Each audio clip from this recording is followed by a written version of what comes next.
Mambo vipi? Karibu katika channel yangu. Erica ndilo jina langu. Na hii ni uhalisia wa maisha Marekani. Miaka miwili iliyopita nilirekodi video inayoelezea kuhusu kazi mbalimbali zinazopatikana Marekani. Nikawa nimeongelea mojawapo. Na mojawapo hiyo ilikuwa ni kazi inaitwa au pair. Ni kazi ambayo mtu unakuja au una apply online. Alafu ukiapply online kuna vipengele ambavyo vinahitajika, nilishaelezea. Kama utataka kwenda kuona hiyo ni kazi gani, basi nitaiweka hapa kwenye baada ya hapa kumalizika utaiona. Inaitwa kazi zinazopatikana. Je, wataka kuja Marekani kama kaka wa ndani au dada wa ndani au msaidizi wa kazi za ndani. Vile ndio nilivyofanya. Na nilielezea vitu vingi sana. Na watu wameandika, alafu ni mojawapo ya video zangu ambazo watu wameangalia kwa wingi. Yaani video zangu ambazo watu wameangalia kwa wingi, mojawapo ni hiyo hapo. Kama siku sasa hivi ina kama views 12,000 hivi. Oh, zaidi 12,000. So, cha kufanya jamani, cha kufanya. Najua kwamba watu mmeuliza maswali mengi sana. Wengine mnaambia kwamba sawa dada Erica, naomba unitafutie mimi kazi hiyo hapo, nataka kuja Marekani kufanya hiyo kazi. Wengi wao wameuliza kama je, watu wenye umri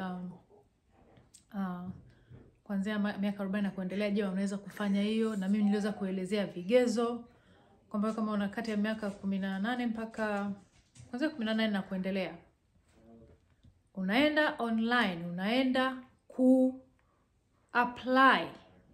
Na ukiapply, watu wengi sana wanakuja hapa kwa ajili ya nani? Kwa kazi hiyo hapo.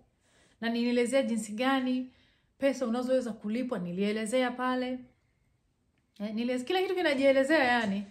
Afu kwa mtu ambaye hajaelewa, kuna mtu mmoja alikuja akaanza kusema kwamba sinawaambia watu sijui kazi gani. Nikamwambia hivi, hizi ni kazi ambazo ziko mtandaoni, ziko kwenye website, na ni kazi ambazo watu wengi, ni mojawapo ya njia ambazo kama mtu unataka kuja Marekani, basi una apply hiyo kazi na unapata. Ni njia mojawapo, yani njia mojawapo rahisi sana, lakini vigezo na masharti kuzingatiwa.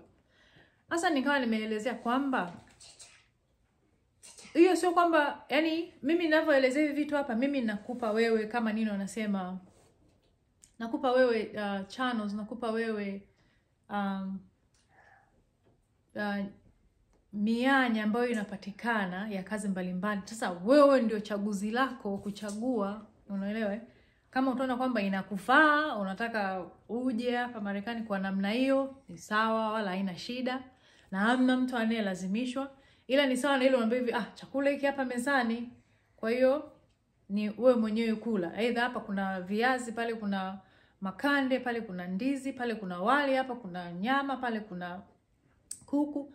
Kwa hiyo tu wewe mwenyewe kusema kwamba ni kitu gani ambacho unaweza kuchagua ambacho kinakufaa wewe, lakini mwisho wa siku hamna mtu yote anayekwambia kwamba nenda kafanya hivi afu uje sehemu fulani, hapana. Hii ni mimi kukupa tu ile uelewa wa vitu gani ambapo vipo, vinapatikana, vipo ulimwenguni na watu mbalimbali wanatumia njia kama hizo. Na nilikuwekea kiwango ambacho watu wanaanza kulipa, unakwambia kwamba ni $18,000.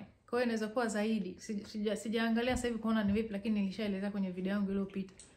$18,000. $18,000 ni milioni ngapi za Kitanzania? Milioni kama 50, kama sikosei. Nikipiga kwa haraka haraka.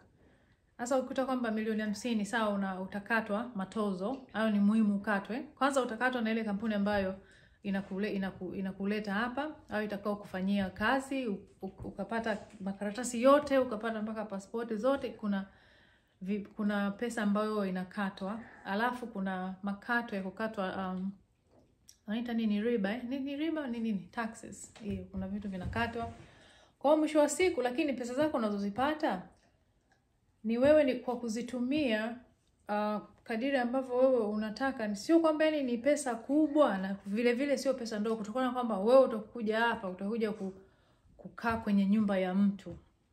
Wanaita unakaa ndani, yani unakuwa unakaa kwenye nyumba ya mtu kwa na kuwasaidia kazi.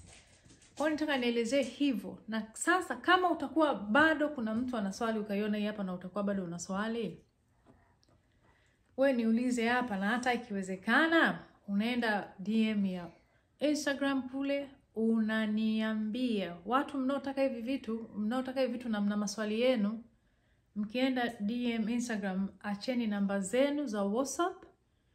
Kule ninaweza nikatengeneza group lenu la watu ambao mko interested na hivi vitu. Alafu nikawa nawapa taarifa kila kitu ufanye nini, kwa sababu mimi siwezi nikakusema nikutafutie wewe kazi. Kwa sababu nikisema nikutafutie wewe kazi nianze tena si kufanya hivi, mimi huo muda natumia. Je, mimi huo muda unaotafuta kutafutia wewe kazi, huyo mtu nani anayenilipa mikopo? Hicho ni kitu ambacho hakipo ndani ya uwezo wangu, hakipo ndani ya mazingira yangu ambapo nitasema kwamba haya mimi nianze tena kuapply sijui nini hivi na hivi na hivi. Sana tu naweza tu kukuelekeza. Na hivi mimi ninavyokupa sio kwamba nakwambia chukua hii hapa ndio njia sahihi ya kuja hapa, hapana. Ni moja wapo tu ya njia nyingi. So na kama ulikuwa hujaangalia ile video ya kama unataka kuja Marekani kama mdada wa kazi au kaka wa kazi au msaidizi wa kazi, na kazi zenyewe ni kazi mbalimbali tu. Kuna kupeleka watoto shule, kuna kuandaa sijui nini, kusafisha hizo, yani vile vitu vya kawaida tu, kuhakikisha kwamba watoto wa familia zao, watu ambao unatoka basi wako salama, wanaenda shule, wanarudi, wanaenda kwenye michezo yao, wanaenda hapa, wanapeleka pale. Mwisho wa siku za weekend wewe unaenda kutumia ule muda kutembea sehemu mbalimbali kuweza kuzifahamu. Na baada ya miezi 12 kama sikosei, unaweza kaamua ukaendelea kuwapo katika hiyo sehemu nchi inahusika au ukaenda katika nchi nyingine. So kama una swali lolote, na mimi nia yangu ya kurekodi hii video leo ni kukuambia kwamba kama una swali lolote, naenda unaweza kaandika, kama hujali unaweza kaandika hapo kwa YouTube kwenye comments, ukaandika namba yako ya WhatsApp, itategemea. Kuna watu wengine yani hawaoni, it's not a big deal kwamba kuandika namba zao public. So kitu nikashauri kama una swali lolote unajua kwamba wewe uko serious, kwa sababu hivi vitu vina changamoto yake, na sio watu wengi sana kinachowakumisha watu hawana ule uvumilivu wa kwenda sehemu fulani na kukaa na kuanza kufuatilia vitu na kusoma. Sasa mimi nasema kwamba nitaweza kuwasaidia. Ikija ikatokea ninakuwepo Tanzania hapo na nina muda, basi nitawaambia tutakutana sehemu. Kama kuna watu wanataka wa apply, haya mta apply. Tutakuwa na sehemu kama cafe au sehemu yenye internet na watu wana laptop zao, basi unaelekezwa tu jinsi ya kufanya. Ukija ukafanikiwa, haya unapata. Usipofanikiwa, haya, lakini tayari unakuwa umesha jaribu kuomba nafasi hizo. Okay, basi mpaka wakati mwingine. Una swali lolote, DM au andika hapo kwenye comments. Na usisahau kuangalia ile video ya nililetwa kama miaka 2 iliyopita. Bye bye.